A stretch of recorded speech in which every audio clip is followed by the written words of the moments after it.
All right, we're going to be live here in a second. We are waiting for John. Actually, John's calling in now. Hey, hey, John. Hey, buddy, you ready to go? You got it? I'm already live here, man. All right, perfect. We're hopping over to you now. Okay. Sounds good. All right, buddy. Bye. See ya. Are we?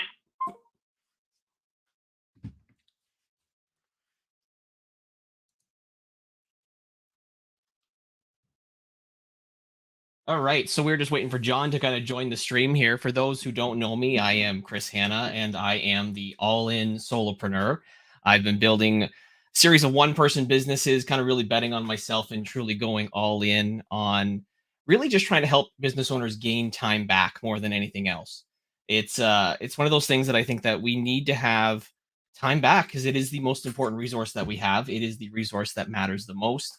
And if I can help do that, then that's ultimately what I'm doing. So kind of filling some air in here where we're waiting for John to join the live stream, and we'll dive into some talking about a few different things probably. I met John through some content coaching that we did together. So I started doing some of that as well and building out content, batch creating content more than anything else. I love to batch create, so we'll definitely touch on that as we dive into things together on the live stream.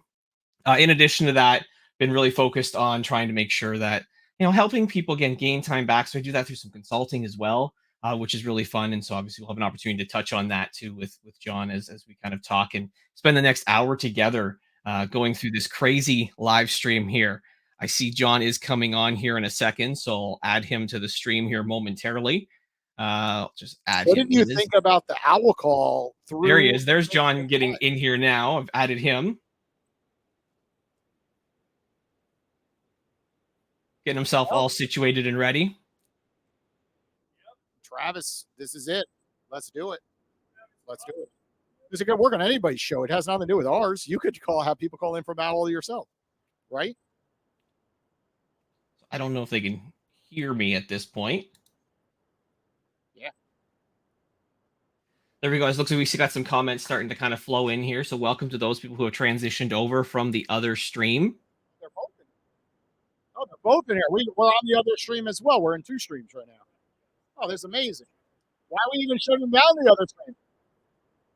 Can we just stay in both streams? You're on multiple streams on my side. You guys can hear me fine? Yeah, we can hear you fine. You're the first switch over. We had no idea if this would work. Looks like it's working. There you go. I like being the first at something. Yeah, we are live on lots of platforms, I think, today. On your side, you've got a few that you're streaming out to. I've got myself live on Facebook, LinkedIn, YouTube, all different channels, Twitter. So we're live and in person, and John's rocking the shades. I don't know if I should throw my shades on to be like you too, John. How you doing, buddy? Dude, I put on the shades because you put on the shades. It's one of your trademarks. Put the shades on. It is one of my trademarks. Almost every video I got the shades going on. There we go. Okay, so why do we wear the shades? What's the secret behind the shades? It's a hometown local to you. Let's talk about that for a second, Chris, and then we'll have our guests in a few minutes. Well, I personally wear the shades because I think it just kind of hides the eyes a little bit if your eyes are darting all over the place as I'm batch creating content everywhere and anywhere. It makes life a little bit easier and stuff like that as well. But I'm always rocking the shades, and so people think I'm weird when they see me doing it in the house. But when I see you doing, I'm like, I might as well put them on. I have them always nearby.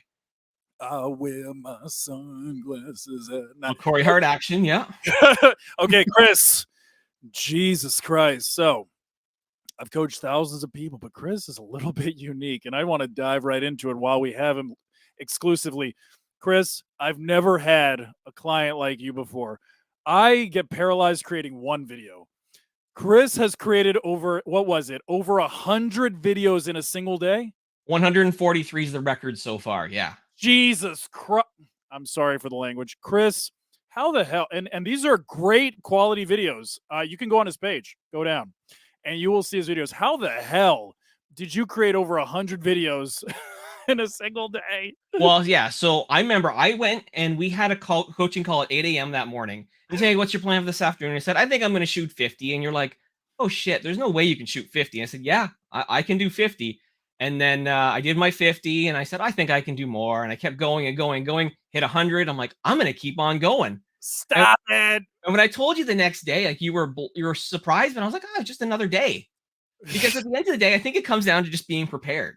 Like I have what I call an idea bank where I'm always dumping new ideas into a Google Doc. And as I have those ideas, I then start to decide, okay, when does it feel like it's time to record? And when it is, then you just get everything set up. I have like 10 different outfits I'll switch between. Every 10, 15, videos, I'm switching it out. But I've got my camera set up, or I'm switching to different rooms, or I'm going for a walk or different locations, and I just batch create the hell out of them. And it's easier to do one day's worth of work than a bunch of little stuff over and over again. Right. Oh, such good advice. Such good advice. And I think, and one of the things that I like about you, Chris, I like a lot of things about you, but one of the things that I like about you is you don't look like you have a lot of ego about each individual piece of content. And I think for a lot of creators, it can be very paralyzing, like having an ego around each specific video. So what I like, just he's being smart about his time. I see this all the time where people are like, I'm just going to do one podcast, a month. And and then it's just like, the amount of effort, just do one. It's like, just knock them out. Yes. Right. Get to it. And same thing with social media. Everyone's like, well, I'll think of a post on Monday. Then I'll think of a post on Wednesday. It's like, just do it all on Monday and get your whole schedule going for the rest of the month. Right. And of course, we get ideas every week and then we want new content, but at least you get the foundation done. And that's what he's up to. Right. It makes it so much easier. So now I do this with clients, right? Where I will go and I will actually go and record content with them, and then they're set up for months. So I had a client who at some point probably will join this stream or see it after the fact, where she was spending 8 hours to do one video. And so she was really stressed out every Sunday because she'd put these videos out on Monday. And so she would be stressed out, worried about what to do. So I'm coaching her. Obviously the videos are starting to get better. And I said, what if I just shoot them for you? So we spent 3 hours together on a Friday. We shot 30 videos.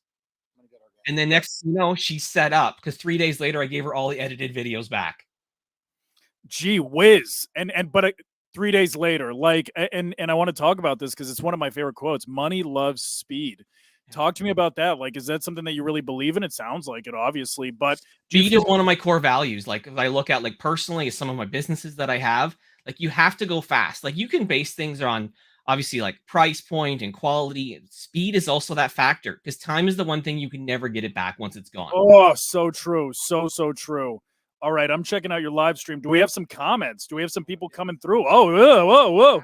We got some comments. I see a Jennifer popping up. I see Kelsey. Gennady. I welcome everybody. I see people making comments on the sunglasses. You got to have sunglasses to gain entry. Wayne, I see that there. Hashtag sunglass train. Yes, we're going to start that, Chris. We're going to make it a thing. But yes. That should be the price of entry for sure. Chris, why don't you tell people a little bit about your offer? So how can you help people become better content creators? Because honestly, I'm thinking about bringing you on because I'm still paralyzed by the process myself. I still have so much shame that I feel about every piece of content that I create. So how can people work with you? Well, so I'm going to be doing an event on September 7th.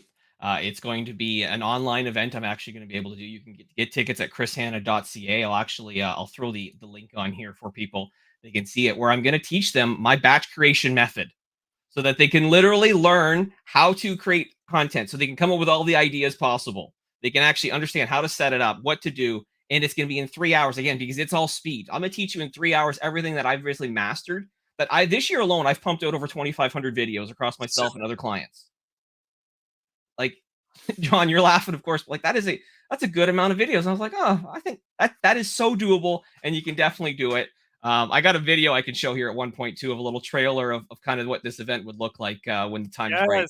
Yes, let's see it. Yes. So I'll let you load that up, and while you're loading that up, I will just take over the mic for a couple of minutes. So yes, when it comes to creating videos, that is something that I've had it's absolutely paralyzed me. As I was alluding to, I just felt, especially as my audience started to grow by thousands and thousands and thousands, inevitably you're going to try to always outwork yourself. You're always going to be shooting for more engagement. I haven't had a post get less than 1,000 likes since 2020, early 2020. So that paralyzing feeling well, what if this post doesn't perform high? What if, my audience doesn't like it? What if I offend somebody, And a lot of that shame actually came from, not having any other skill set, right? So because all of the person I was, all of my confidence and all of my self-belief was around the video creation process, and I hadn't stacked proof in other areas of my expertise, I felt like if I can't do this one thing incredibly, then I'm just going to fall apart. So as I started stacking skills, like learning selling, learning other parts of marketing, learning like how to convert the inbox, website, opt-ins. Once I started stacking proof that I am who I say I am in other facets, I started to lose the need to just be an influencer, just get all of my confidence from how many likes I get on a post. It's almost like this. If there's a real life example that I could give, date multiple men or women at the same time. Always keep a bunch on hand. Always have a bunch of leads on hand so that if you do run into a situation where, that person that you invested all of your time into, you lose them for any reason, then you got a bunch of other options. So right now we're joined by one of our guests. Please introduce yourself. Go ahead, put on the headphones. Yeah, I don't want to lose that. Here we are. And here we are. So, Chris, you and I are going to be hosting this one. We're going to be asking them some marketing questions because Chris is an absolute expert. He's a monster. He's an animal. And he is the excellence of execution when it comes to... There we go. We got the wrestling reference there. Bret Hart, for people who don't know. John and I really talk about wrestling quite a bit. I got SummerSlam coming up in 2 weeks out just 10 minutes away from my house here. So I'm looking forward. Stop it! Oh my God, Sami Zayn, man, he's one of my favorites. So if he's going to be there, I am so jealous. I'm so jealous. So, we've got our guest. So go ahead and introduce yourself, my friends. My name's Steve Edwards. Steve, small town Wisconsin boy, live here in South Florida. What part of Wisconsin? Oh, I got some trauma around Wisconsin. Right, don't date the women. Say so. I think I know do why. not date the women around there. I left here at 18. Okay. Oh, geez.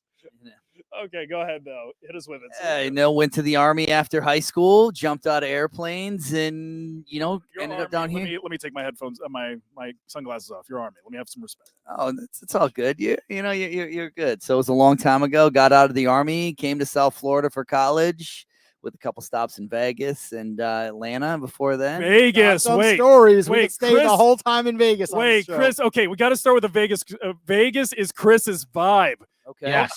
I got married in Vegas. I've been there, I don't know, 30 plus times. I gamble. I call myself the all-in solopreneur because it's all about gambling and everything behind me, all the Monopoly posters. It's all poker and gambling and stuff in my world.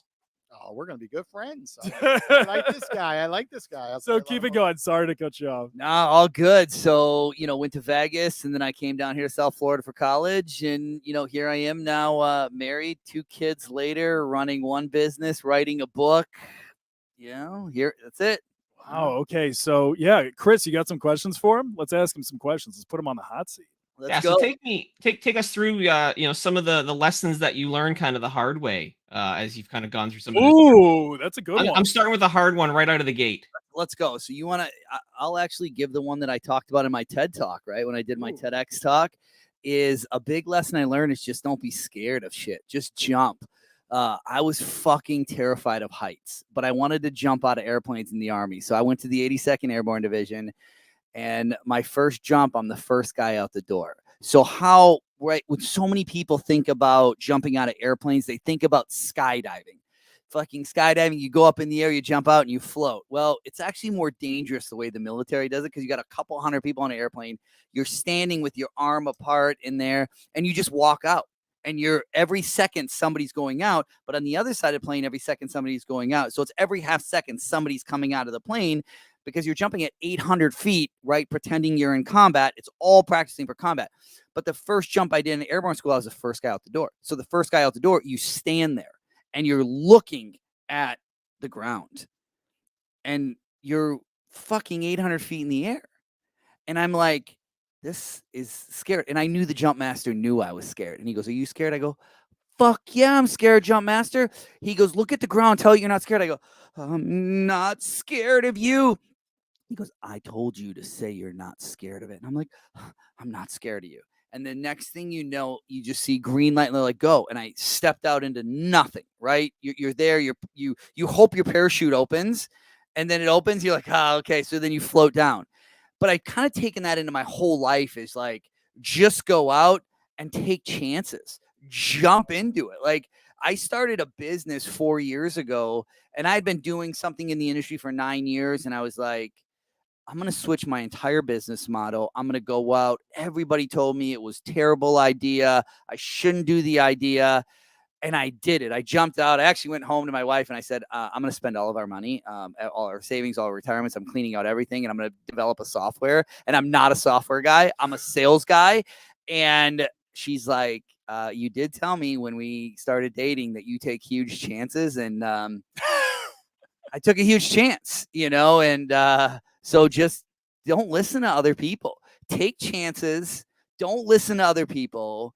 And keep yourself around people that believe in you, right? We've all been there, right? You all got people that are around you, and the more negative they are, the more they try to put you down. It's because they're negative, right? I had so many people that you talk to, and still to this day, right? Mentors and mentor groups, and we're not going to get into all that, but some of them are like, they don't believe in your idea.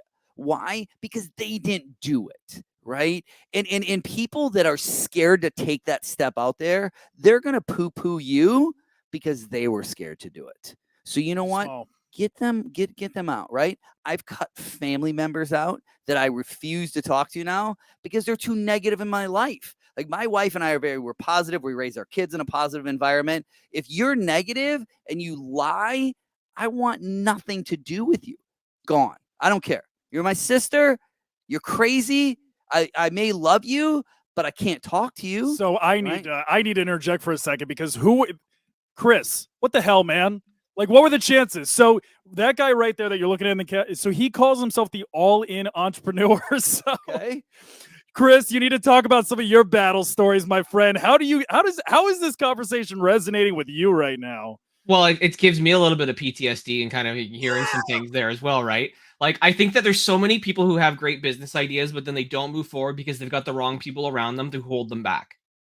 They don't, support them. They don't trust them. So I think what's really cool, what you got, what I got, is like having a great spouse that can actually back you up and support you. Because I think that is critical as you go down the path of just being an entrepreneur and a business owner. I've had so many people in my life who have kind of wanted to hold me back at different points in my career. And it's those who have been supportive that have really helped propel me forward and give me that confidence to move forward. So you need that supportive system.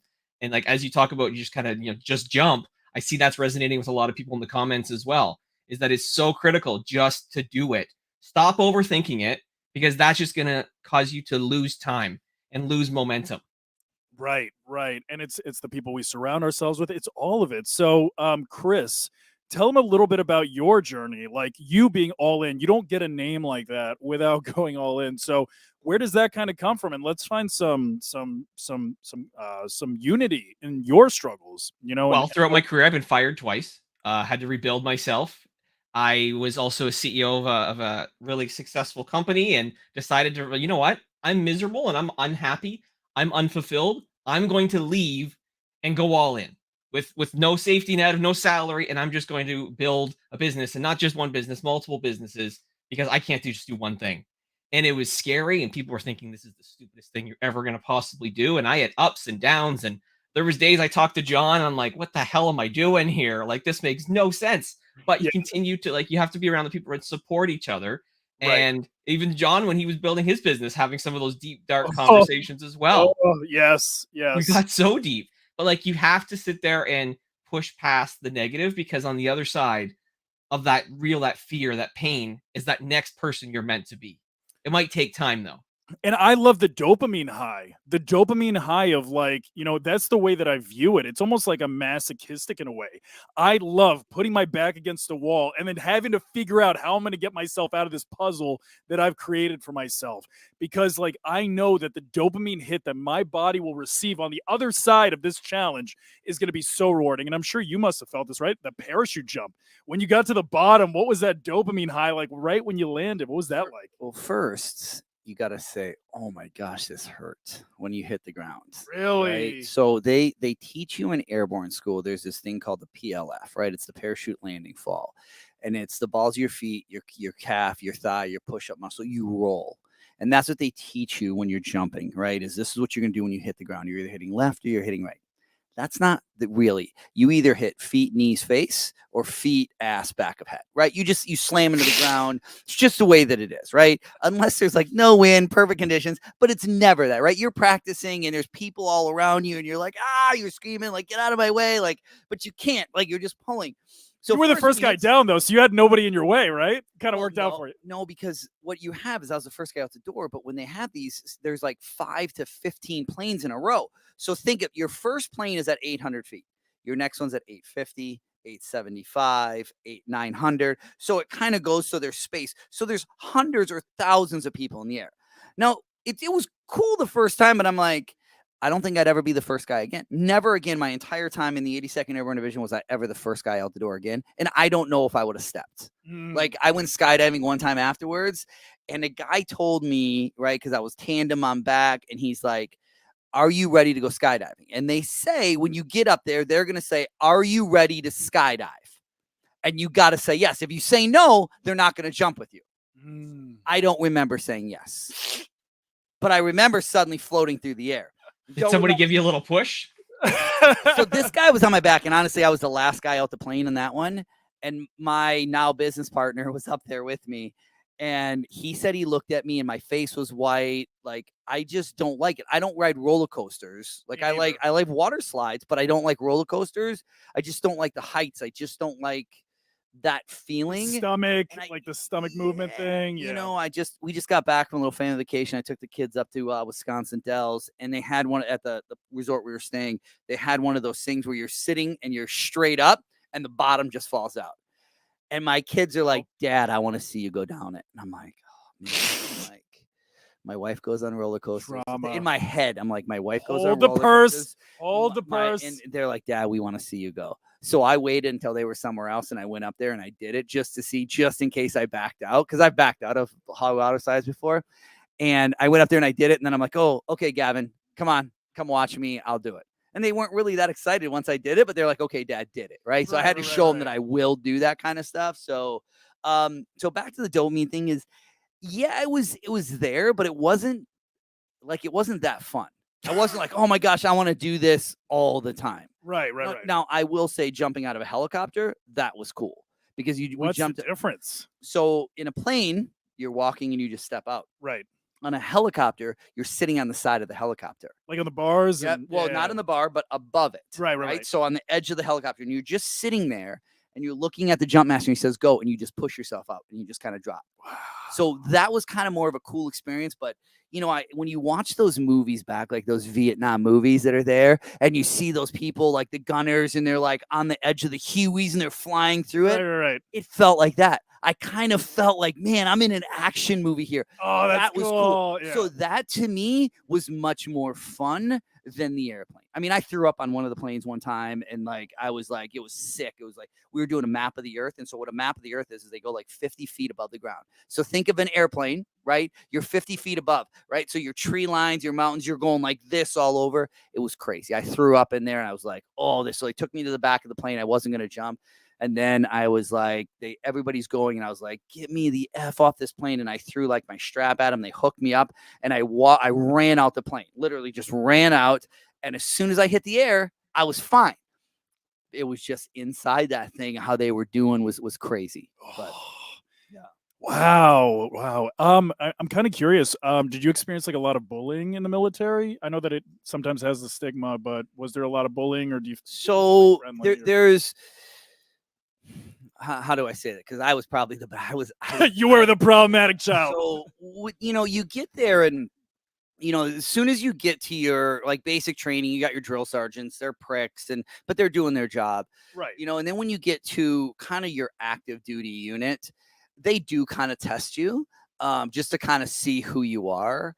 I was a fighter. I boxed in high school, so like I threw punches quick. I wasn't one to hold it back, so I wasn't there. But I got in, pretty quickly. You kind of learn your groups in the military here or there, right? I was one of the party boys, right? And that's who me and my group were. We were the guys that we were going out every single night when we were in the Army. So that's who we were. It wasn't really a bad thing. Now, was there hazing in the Army? Absolutely. A new guy would come in, maybe they would jump you, maybe, they tape you up, but you learned real quickly to fight back. And a lot of people are like, "Well, don't fight back, just lay there." Well, if you're in your boxers, right, and they're taping you up, guess what? You're not sweating. You want them to throw you in the shower. You want to sweat. Why? Because you got hair on your arms, hair on your legs, right? So think of this, right, duct tape all over your body. right? So think, and you know, somebody who's got hairy legs, think from your ankles all the way up. You're completely taped up. Oh, yeah. So do you want to sweat? Do you want to be thrown in the shower? Absolutely, because now it's going to hurt So you less go- when just you go rip with it up. it. So you go in. Strategy, But it guys, was, strategy. but really what it came down to is the people that fought were the Mhm. people they didn't mess with. Wow, If interesting. you fought back, you didn't have that. But a lot of times you would come in because, you know, somebody would come in, you'd mess with them a little bit, but they would be like, you're messing with them because they're in your group. Right. Now at my job, that's when they really messed with you, because I packed parachutes in the Army. So I was a parachute rigger. So your job was packing 25 parachutes a day. The quicker you packed your parachutes, the quicker you went home. So the squad I got put in was the top squad in there. So all these guys were done by noon. Now they're bringing a new guy and they got to wait for me. I mean, I was doing push-ups. So imagine, you guys know what dog tags are. So imagine one dog tag being straight up, one dog tag being laying on the ground, and you're sitting in a push-up, a halfway push-up position in your dog tags. My squad leader, his name was Sergeant Mead, right? Sergeant Corey Mead. I actually just talked to him like a year ago, and I hadn't talked to him in 20 years. He smoked me every day, push-ups, everything. Why? He was trying to get me better. And he was trying to break me to get me out of their number one squad. And I'm like, you're not going to break me. So going back to the not jumping in or taking chances, I was like, you're not going to break me. And that was just kind of my mentality in the Army, is you can't break me. No matter what it was, Right. you couldn't break me on there. So I learned really quickly to be done. But what I also learned is I love the military, the camaraderie. There's nothing like that out there, right? And I believe a lot of people, when they get out of the military, should stay in, because you're never going to get that camaraderie. Right. Even like my fraternity brothers and stuff like that, I still am closer than my Army guys, and I never went to war, right? So those guys that went to war had much more camaraderie. But you have all of that stuff. You're building that camaraderie. You're there. But I realized financially, I couldn't live in the Army. When I got out of the Army, my first year, I made $8,000. The year I got out of the Army, I made $14,000. And that was because they paid me extra for jumping on airplanes, paid me extra for food, which they don't pay everybody that, right? It was just because I had a weird job schedule at the time. Right. So $14,000. I was like, I couldn't do that. I love the camaraderie of it. I didn't like the financial aspect. And I'm like, there's something more for me out there. I needed to make more money, right? And my mom always said I live on a champagne taste on a water budget. And there was just more for me. But so what did I start doing? Now, I went into the Army because I was a C student. I didn't like school. I didn't want to be at it. I got to the Army and realized, man, I don't want to work at the chicken farm, back in Wisconsin. So I started to go to school. So I got out of the Army with 72 credit hours. I realized real quickly, there's more. I need to make more money, right? What can I do? Now, I don't believe college is for everybody. I believe you can make a lot of money without going to college, right? Oh, especially now, the gig economy, everything that's out there. I don't really think that you have to go there, but I did it, right? And I more did it just to say, hey, I got this piece of paper. Right. I don't do Check the anything in my box, degree, but So when it comes to money, why don't we talk about that a little bit, Chris? So like money opportunities, money mindset, like I know it's like it comes as fast as it goes, at least for me. It's like that's been a challenge for me. The more money I make, the more my lifestyle adjusts, the more I spend. What about you, Chris? What have been some of your money hacks? Well, it can be easy come, easy go too, right? The one thing is, I think it's your mindset around money, which is so critical and so important. Like if you've got a scarcity mindset, then obviously you're gonna be really fearful of what you're going to go after and what you're going to do. I had to have this realization at some point is like, yes, something might cost a lot of money, but sometimes you just gotta go find the money. Like you can find money if you're really resourceful. You can make money. And this is where I always thought, and when I coach people too, I'm like, you don't have to worry about losing your job, because if you really need to, you can go and find the money that you need. If you really hustle and if you really grind, you can make that happen. Don't be limited by, there's not enough money. Because if you want it bad enough, you can find the money. So how'd you start finding money? Because now you're in tech, which you said you had no experience in. Zero. So funny story about kind of the money is I graduated from college in 2002, and I had at the time an ex-girlfriend that lived in Jersey. And Jersey, yeah. So I was kind of waiting. I was moving to North Carolina at the time, and she was coming to visit. So my buddy's like, hey man, you can just stay on my couch, while you wait for that visit. So I was sleeping on a couch. I was dead broke. Like I had no money. My stuff was in storage because I had to wait 30 days to get it out of storage back. When you put it in one of those pods and then you got to wait. Oh, of course. Right, Yeah. you got to wait the 30 days. Yeah. So I was kind of just waiting, but I was living on my buddy's couch and he's like, hey, why don't you come in and interview at my company? And I wanted nothing to do with it, but I did it. And I literally was living on a couch and I had somebody else was kind of paying all my bills at the time. And I was just dead broke. And then I got recruited into the mortgage industry and I had an interview and this was a nice interview. And I had to have a suit. I went down to a local thrift store, got a pinstripe suit for $15 so I could go to this interview. Wow. And I financially it was pretty good for me. I was there and I remember one month I'm like, I just made more this month than I made in an entire year in the Army. I'm going in the right direction. Right. But everybody knows what happened in the mortgage industry. And then I got recruited into outside sales. And I really enjoyed that. I lived out of a suitcase. I traveled. My markets were New York, New Jersey, Florida, and Texas. So it was good, right? But that was single life, which was fun. But I hated living out of a suitcase. And then I came back here and I got into the job fair industry and I did that for 9 years. And then I decided to go virtual, go online. And this was pre-COVID. And this is 2018. Nobody knew what virtual job fairs were, but I just saw kind of, the millennials and Gen Z, everybody, right? We're all sitting there. And how many of us have looked at our phones or our iPads since we've been on this podcast? That's just the way the world is going. And I said, this is the future.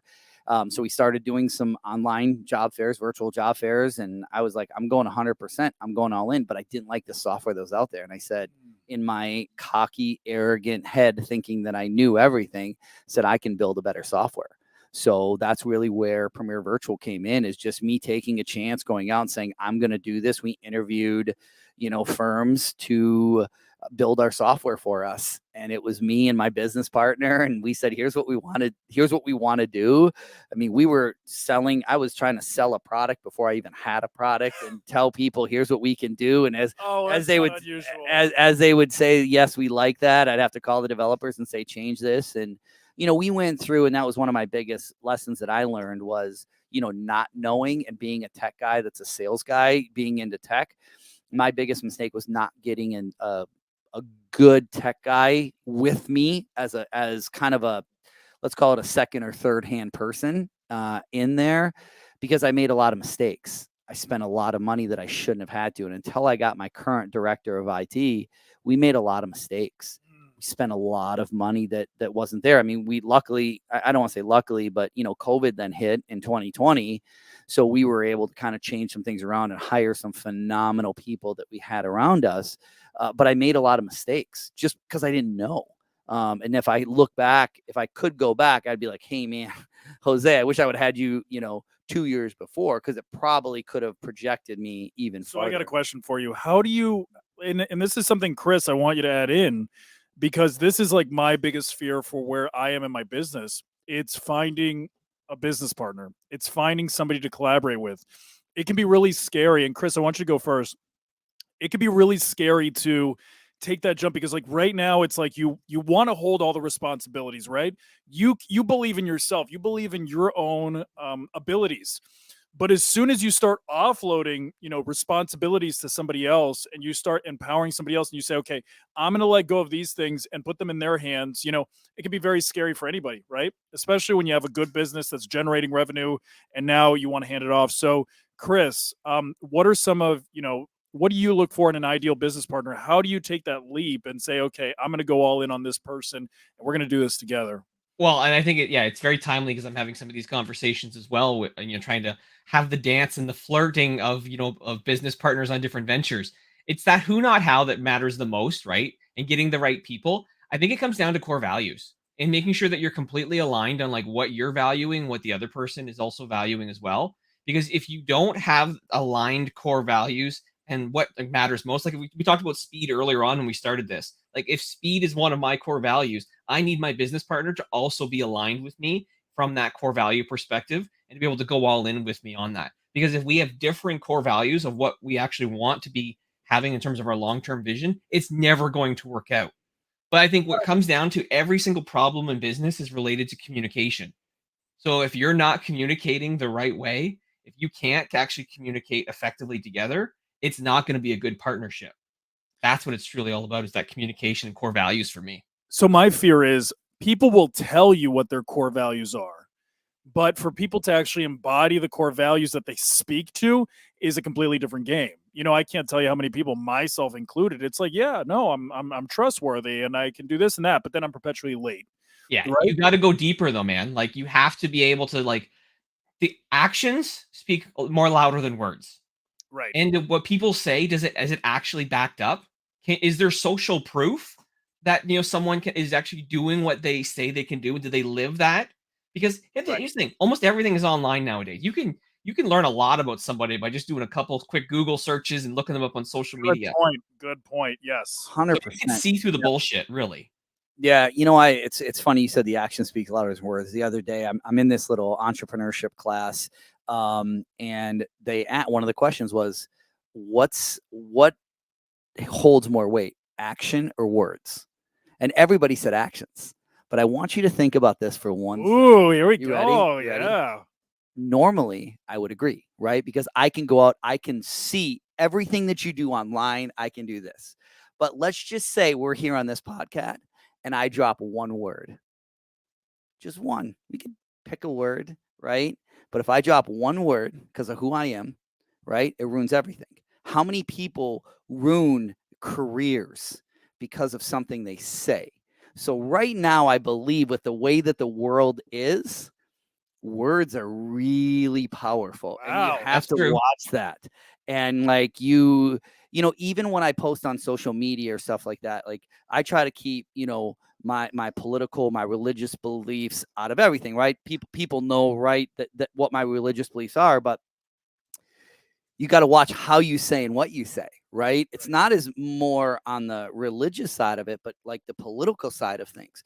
So to me now, words are almost just as important, because you could be a wonderful person for 50 years, drop one word or one sentence, and you can ruin your entire career. Yeah, one That- mistake leads to cancel culture, right? That's what we live. Oh yeah, no, that is like the first big soundbite of the day. Holy shit! Well, there's one word, but That's is, it's where I think cursing has become more popular, right? Like, even so, I'm writing a book right now, and the title of my book is Weeding Through the BS, right? My podcast, Weeding Through the BS, where maybe 10, 15 years ago, that might not have been as, hey, I don't want to look at it, right? Right. Now, that's a catchy subject. It is. Right. It is. So That I is so can't wait true. when that comes out in January, right? What's going to happen, right? Are people going to be like, man, I love that title, Yes. Yeah. So- Like what's the big one? There's another one. There's a couple, but yes, I definitely think that when it comes to capturing attention, those types of things are just becoming the more norm. And I think a lot of it is just like we have such an overabundance of information, and because everybody's just communicating all the time, it's like a pattern disruption. It's something that captures people's attention. Well, let me throw this question to you, John, in that, like, you have a large audience. And so is there that fear that sometimes you're going to say the wrong thing and end up being canceled? Not Does that go in your head? Did you see my post yesterday, Chris? Do you think I saw it. Okay, but for the audience, yes. Not anymore. And the reason why is kind of like what I was explaining earlier, because when I was just an influencer, and for your favorite influencers who all they've done is build their own personal brand, they have to be a lot more careful with their words. But the more skills that I've stacked offline has given me more confidence with the way that I approach online. So the more things that I've worked on with myself, whether it's like my own self-worth or, going to therapy and, talk therapy, stacking skills, learning how to make money in different ways, and just cultivating, who I am as a person, stacking that undeniable proof that I am who I say I am, all of a sudden those words, or my influencer side, doesn't concern itself as much with what's being put out there. So, it got to a point where I was recording videos and I literally couldn't get the words out of my mouth. I was like just frozen in fear, because I knew that my post would get to hundreds of thousands of people and I just couldn't put myself out. I just couldn't even record it, But now it's like I don't have ego around that anymore. I don't care, because at the end of the day, like, I'm here to help people transform their lives and help them be successful in their businesses. It's not about me. And as soon as I took that pressure away from self and put it towards others, I felt free. And now I speak my mind. And you know what? The funny part is when you speak your authentic self without that shield, that barrier, it's incredible how people connect with you deeper. So there you go. Yeah. Yeah, just be you, right? Yeah, be you. I wish there was a simpler way to put it, or a more complex way, something more weighty, but that's literally what it is. So we got Jason back in. What I missed, guys? What's happening? Oh over my here? gosh, I see this he thing hit filling on some up. fire. We got raffles. Yeah, let's do it. Why don't we do an owl call? Let's do it. Chris, Hoot. Chris, have you downloaded Owl yet? I have not. No. Okay, well we need you to download that app because that is who is sponsoring this beautiful event, and it's what we're. So it's for those of you at home, it's OWWLL. Owl. And we're gonna take a call. So Jason, you want to pick somebody? Yeah, grab your phone. Grab my phone. Let's open her call up. somebody. Let's call somebody. All right, so we've got Owl.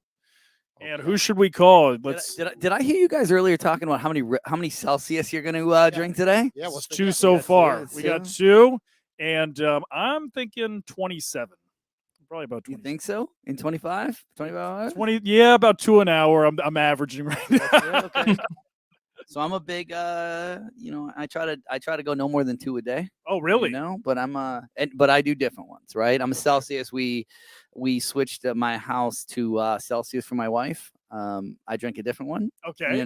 So I have a couple different ones that I like. Which are your favorites? What's the favorite? So I am I think he's got one. No, keep going. Let's ring it. So I was actually one of the first people in the U.S. to drink Red Bull. Really? Yeah. Oh, there's a story so there. here's what we got, right? While we're waiting on this. So in 1999, when Red Bull came to the U.S., one of the first places they came to was Las Vegas. I worked at the Hard Rock Hotel. I worked security at the Hard Rock Hotel, midnight to 8 a.m. So they brought us Red Bull first. Wow. So we were here. So I've been drinking Red Bull since 1999. Same flavor, or have they changed it? It's the same flavor, and I don't like the flavored ones though. I'm a down home. I like the regular one that's out there. I've tried some of the flavors. I don't like them. No, right? Same. That's there. I really like the peach on the Celsius though, but I'm a 5-hour guy too. 5-hour energy. I'm okay, I think we got someone live. All right, let's go. Stars Tina, are you live on Owl? Are you hearing us? Yes, I am live here on Holy, Owl. Hello, there she is. She don't need no Red Bull. She don't need no she's Celsius. there. All the energy. Thank you. So we just met like a week ago, and she had me on Breakfast with Champions. Am I saying it right? But it wasn't even a week ago. It was a couple of days ago. I'm in a black hole. I'm in a black hole. I've done so much in 48 hours. So I don't even remember what happened 2 hours ago these days. We still got another 23 to go, Jason. Okay, Stars Tina, tell everyone who you are, what you do. Oh my gosh. Before I do that, who is this Jonathan Palmer? Is this a real picture? Is this a fake one? Because I'm like, ay papi chulo. Oh, okay. That is a very real photo, my friend. Yes, I love it. I love your energy. Yes, that is all me. That's why I'm convinced like life is a video game and I'm just like an NPC character because there's no way that God blessed me with all this. I feel incredibly grateful with this space suit that I was blessed with. So thank you for the nice words. So, what is it that you do? What's the value that you're bringing to our universe today? You with us? I love it. You were going. Yes, I'm with you. You were going in and out like you were underwater, but can you hear me clearly? Yes. We could hear you. Yes. Are we losing you? Are you there? I mean, I came for the compliment, but I'd love for you to. Well, she's there. She's there. She's here. I think she's there. Yeah. Okay. Yeah. Yes. It's just it was going in and out, but I hear you now. Perfect. So I am Stars Tina, otherwise known as Tina. I've been on the app for probably 4 days, but they've been my good business associate's been trying to get me on since November, and I was like, no. Because it sounded like a scam. She's like, I'm making all this money. It's too good to be true. Talking to people, and that's what I do for a living. And exactly, I'm like, Ashley, that's a scam. It's not real. So I was in another room, and this other woman was talking to our group. It was a group of ladies. Her name is Dr. Sheila. And she's saying, I'm able to get people for my podcast. I'm able to find people. I'm like, wait a minute. Is this the same app So my ears perked up. I got to Ashley. I'm like, Ashley, put me on this app. The first day I made money. Like I said, this is my third day, and I didn't even get on that much today except with you guys. And in 2 days, I've made about $50. Nice. Not to mention, I got a new client. Nice. That's the whole thing about it. Look at Brand this. new Look at client, this. $12,000 client. You know, I gave her payment plans and all that stuff. But besides that, when she got on, she's talking to me and she kept dropping money in to pay. And the cool thing about the app, you know, you got to talk to 10 people first and you can put your price in. And I started out $3, then I went to $5 and then $10. So she just keeps saying, hold on, I got to add more money. Hold on, I got to add more money. Like she's in a freaking, you know, slot machine in Vegas or whatever. And I'm a health and life coach. So my heart is like, okay, Tina, get her off of this app. And, you know, because I care about her. So I said, you know what, let's have a call. So we got off and now I'm going to be coaching her one-on-one. So this app is just amazing and just crazy, right? Yes. And you know what? I want to share something from a marketing perspective because that's what I do. So from a marketing perspective, to get somebody, you know, like, because there's a difference between a lead, there's a difference between a lead and a prospect and then like a closed client, right? And oftentimes like a lead, you know, somebody will watch your content, they'll discover you on social media, they'll see something that you're creating, right? And that's kind of like a lead, you know, that's somebody that's a little bit familiar with what you do, who you are. Now a prospect is somebody that might have gone through your funnel, they've, you know, maybe they want to sign up for a call, you know, maybe they saw your content for a while and now they're kind of like, they're more warm. Now, we have in marketing something we call opt-ins, and the opt-ins serve as a way of like kind of like getting them interested, you know, get like kind of like creating that relationship. But they often say, you know, have some type of low ticket offer, get them to buy something at a lower price so that ultimately you can sell them on a higher ticket offer or a higher ticket priced item, right? The fact that Owl can be that low ticket offer to basically serve as an appetizer to the service that you'll be receiving from them when you do buy the high ticket is amazing because people can get paralyzed trying to create a webinar or, you know, trying to do a masterclass or having some type of blueprint or ebook or something, you know, strategy guide to try to capture attention. But with Owl, that could be your opt-in. That could be your low ticket offer to sell people into that high ticket offer. And it sounds like you're already doing that. Exactly. But not only that, let me tell you the magic of this app. It's similar to Clubhouse. So I got so much value in 3 days. I spoke to this one woman. I was like the damn slot machine. I kept putting money in. Hey, way to put it. And I said to her, I said, okay, I'm going to call you every week because, you know, she does marketing and strategies and sales. And I was like, why didn't I know this months ago? Not only that I'm getting input, but I'm able to I haven't signed up yet to be an ambassador, but you can make extra money, you know, being an ambassador. So Yes. just love it. Yes. Yes. Well, I hope one of these days, where are you located? I live in I'm a Jersey girl, but I just travel. I live in North Carolina. All right. Well, I hope that someday you can make it down to Boca in the studio and you can tell us all about your success. Yes, it was so nice to talk to you. You're the best. I'd love to hop on a call with you. Maybe offline. Bye-bye. Hey, All right. you got to have Brian as a guest in the clubhouse room that you had me on. Let's make it happen next week. Monday morning. There we go. That's what we're doing here. It's not always about a client, just collaborating at the end of the day. And she runs an awesome weekly show, and there's like 80 to 100 people that join. We will tell you all about the 25-hour experience. We'll share the feedback if I survive. Yes. Thank you, Tina. Thank you, Tina. I love you guys. Chris, how long are we going to be able to keep you, buddy? Do you got to run after this? Or I got 10 more minutes and then I got to go. Yeah. 10 more minutes. All right. So then I need to start switching people over. So let's do that. I will start doing the switch. So we might have a different guest coming on. So all right. Read that real quick because we have Mark Savant that's sitting in the studio. While we do that, if you don't mind, as you're the host, we're going to call someone else. But I need Jonathan to step in to look at what I just sent him because the next host we're switching over. So we're going to call somebody else that's on Owl. So this is for Mark.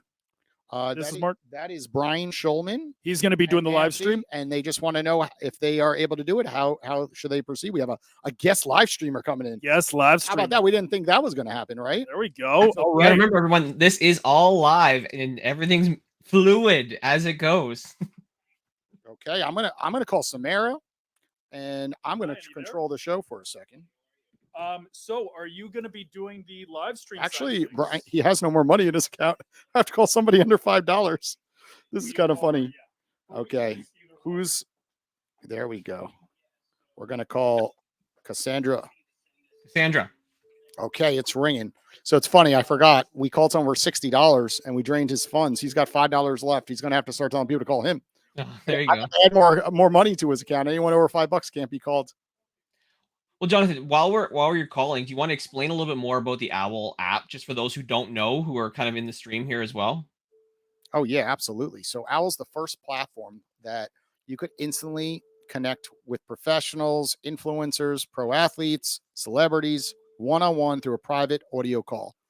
They are literally live on our platform as we speak. And what I'm doing right now is I'm just calling one of them, right? And I don't have their phone number, and they list their price on their profile. So some professionals, like Dominic earlier that we called, is $60 for 10 minutes to have a conversation. And once you're on a call, you could extend the call time with Dominic. Now he's got over 4 million followers. So $60 is kind of a steal, right? Because you could talk to him, you could collaborate, you could see if you could try to get Dominic on your podcast. 4 million plus followers, that's huge, right? But think about it from a personal level as well. You just, you're not feeling it one day and you want to talk to someone, just motivate you. You could talk to folks like Steve Edwards about business, about entrepreneurship, but you could really just build a lot of connections like you see on LinkedIn, but on a deeper level because you're speaking with them. Yeah, it's Well, and great. sometimes that quick conversation can just give you that little insight, just take you in a whole other direction, or just can switch things up for you big time. Yeah, I mean, I've taken calls on there that, people are like, how did you get on TEDx? Yeah. How did you become a speaker on TEDx? And what was it like? How can I do it? How can I get on it? And some of my most fruitful conversations, 10-minute conversations that, when I go live on Mondays, we do mentorship Mondays. So I go live on Mondays, and it's, just to kind of talk about, hey, they want questions. I got answers for them. Okay, I think we got someone live on the Owl platform. Dr. Sheila, are you with us? I am with you. Woo! Oh my Hey, Dr. Sheila. I was Yes, just on sir. her podcast, 11 o'clock this week, and we told the whole background behind Owl, how it all got started. One of my mentors, my father, of course, growing up in New York City, just at his store. So, Dr. Sheila, tell our audience a little bit about yourself. What do you do? Oh my goodness. Thank you so much for calling me. My name is Dr. Sheila Smith. I have a TV show that is on E360 TV, Roku, Amazon. I'm working on getting it syndicated like Jason's, but right now I feature people that add value to my audience. And my audience is women over 40 that are, getting themselves back into society, empty nesters and the like. Me and Jason have a similar background where we have dealt with cancer. And so I'm focusing on people that really, after the illness, they're getting themselves back up and in society. I have a nonprofit where I help veterans. I have a daughter that's a disabled vet, as well as a husband that's a 30-year vet. So veteran homelessness issues are my passion. And I'm a mentor, coach, and a best-selling author. So that is a little bit about me. I am super excited about the Owl app because I get to connect with great people. And how I use the app is I look for people to be on my not only television show, but my podcast as well. So there you have it. Steve, go ahead. I heard Dr. She You're up. said Ask one of her a my question. favorite words, right? Veteran. What branch of the service was your husband in? Air Force. Okay, that's a good one. I talked to the Air Force. I jumped out of their airplanes. So we do a lot. Oh my goodness. I heard your story. Yeah. I love it. Yeah, we do a lot with veteran organizations here. A lot of them use our software to be able to help veterans get jobs. So we try to give back as well and really try to help veterans, better their lives. Oh my goodness. I'm going to connect with you once we're done with the whole Owl 25-hour day today. I'm excited about it. You guys are giving such great value. This is absolutely amazing. Tell us a story on Owl, right? You've been on it for now, I think, a little over a month, and you've skyrocketed the amount of calls received and made, I should say. Tell a story. How has it impacted your life on a personal level or on a business level?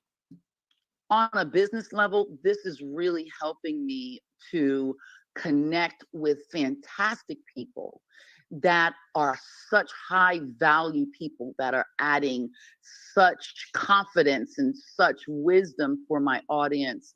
And so I'm able to jump on, look at profiles, and to see who is on today. Who can I tap in with that my audience would love to hear from? Then what I would do is, if they're not live, I would literally request them to go live. That's on the business side. I'm grabbing people that typically I wouldn't have access to. And so being able to reach those people and to have a real conversation, and then taking it off the app, having conversations off of the OWL app, that is the thing that's really helping to grow my business. And on the personal side, my goodness, I am making friends that are going to be lifelong friends. This is a community. This is truly a community. There are people, when we see, let me give you an example. Let me call out Chella, for instance, Chella Diaz. When she saw that I was getting to 50, that close to that 50 mark, she sat and called me and we conversed until we hit 50. And then I turned around and did it to someone else. Now we're turning around and doing it to other people. So this is a family affair.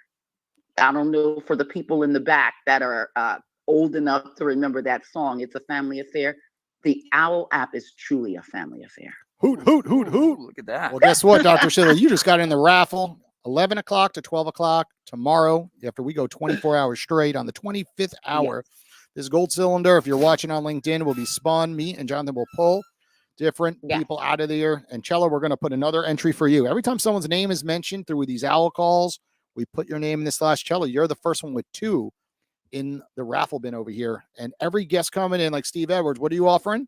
What's your giveaway? We're gonna do we'll do 2 things. Oh, 2 things. I'm right. We'll Write do- this down. we'll We do need two. We need a separate bin of where the items are going. Here's our first one. So This 2 is- things. This is where it's 2 going. This is things. the first one. Steve Edwards. we'll 'Cause do we'll put it in the cup. 'Cause we're never going to remember all this. You're never gonna remember, right? So we'll do a 1-hour mentorship for whatever you need help with. All right. I run a couple mentor teams that we have here. So I'll do 1-hour mentorship on your business or TEDx or just how to start a business. Second one for anybody that's out there. That's on Zoom. Yeah, we'll do Zoom. If you're here in South Florida, we can meet up local. And the second one is for any business that's out there that's looking to hire. I'll let you use our platform to do a virtual hiring event for your team or your That's organization. pretty big because that's expensive, right? That is. It's actually more money to do that. So, if you're looking to hire or you have an organization, we work with, veterans organizations all over the country that, get people and get organizations jobs. So Okay. you want an event, you got an event on our platform. Okay. So free event. That's awesome.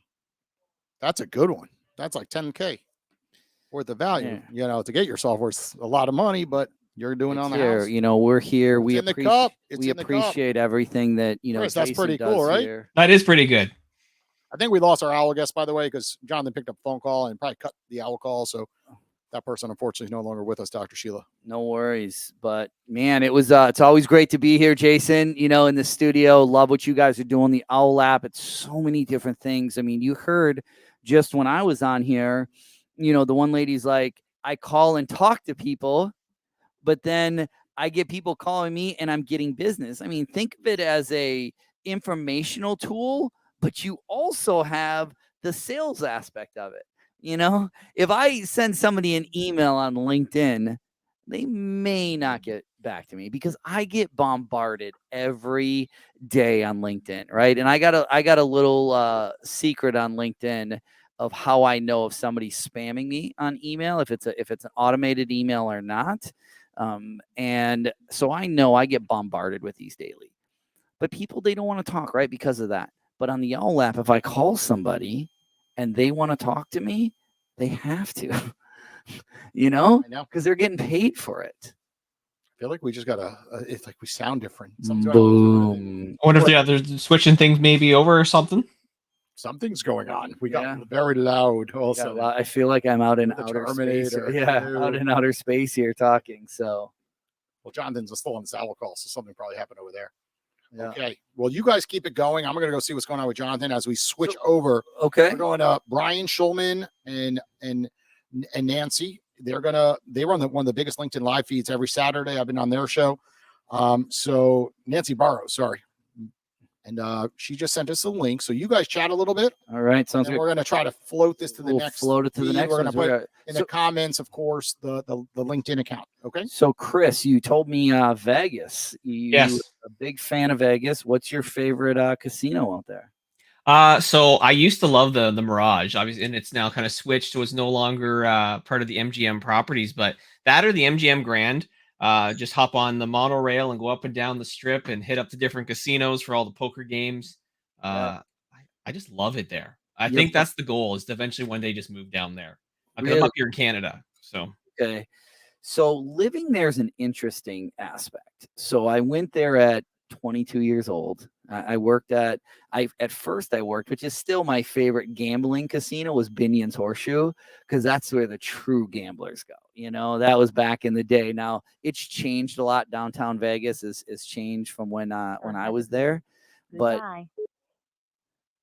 oh, there we go. We lost it. There the call's gone now.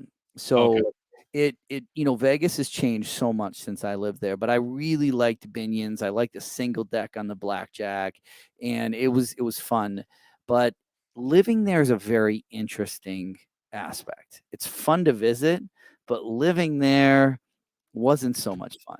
You know, I worked, my nights off were Wednesday and Thursday, and I was kind of in the biz nights out. So like, I met a lot of people, met a lot of movie stars. I mean, I have some phenomenal stories from working out there, and just interesting things that we saw.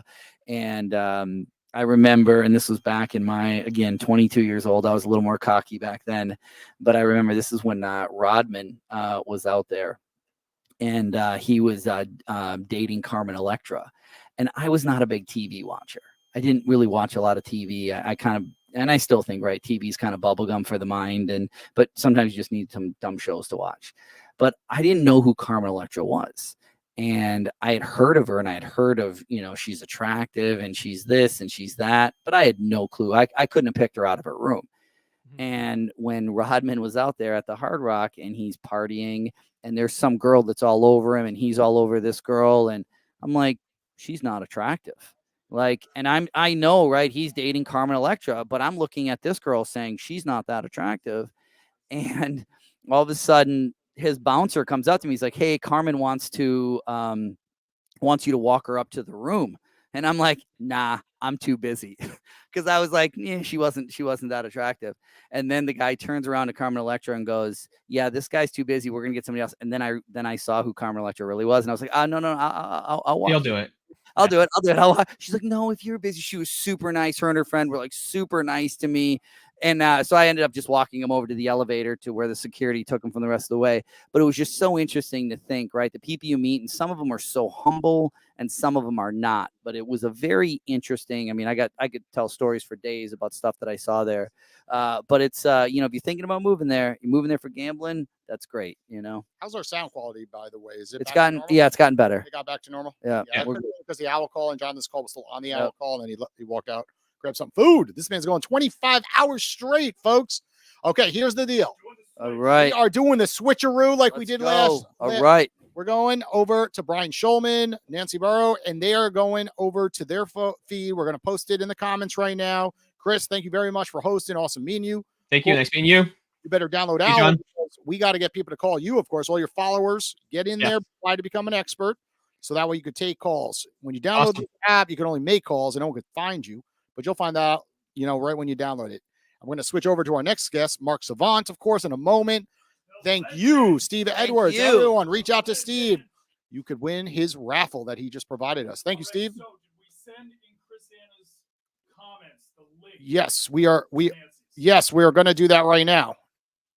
We haven't done it yet.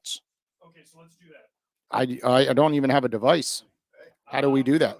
Chris, just hang with us for a second so we can hang in there, Chris. Hang in there. Okay. Do you want to do the link? Because I don't know where to get the link. Or are we just putting her profile? Ah, Nancy. Probably just drop her profile in the comments here.